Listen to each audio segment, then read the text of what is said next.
First, we'll draw the demand for loanable funds.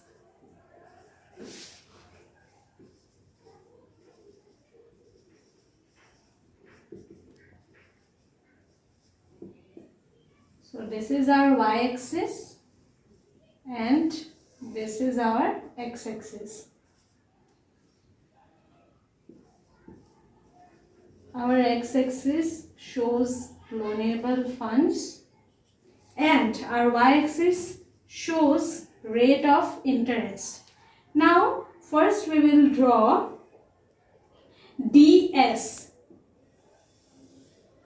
This is our DS. So, this DS shows this saving. Okay. Then we will draw the curve I. I means investment funds both for the government and the businessman. Okay. So, DS means this saving and I means investment funds both for the government and businessmen. Now, this curve I is downward sloping. Why it is downward sloping? Because less funds are borrowed at a higher rate and more at a lower rate of interest. So, there is a negative relationship between funds and rate of interest. More funds will be demanded at a less rate of interest. Okay, so it is downward sloping. Now, we will draw another line which is represented by H. So, H means hoarding. And funds are demanded for hoarding them in liquid form or as idle cash.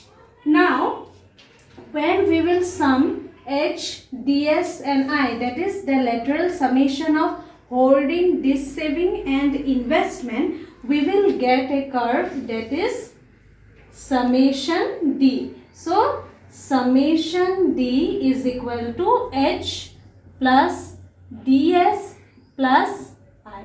Okay.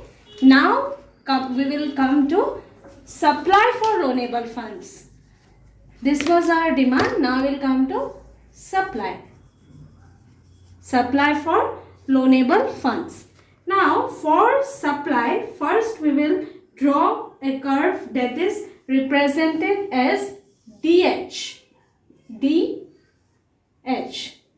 means this hoarding. Then we will draw another curve which is represented as M. M means bank credit, and then we will draw another curve which is the saving curve. Now, when we will sum up DH plus M plus S, we will get summation S.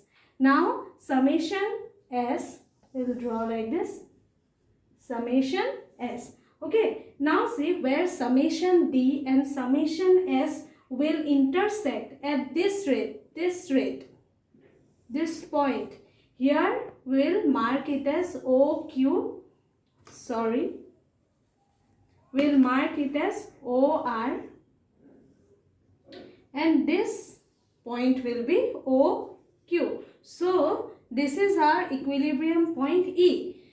So, the total demand curve for loanable funds, that is summation D, and the total supply curve of loanable funds, that is summation S, intersect at point E and give OR rate of interest.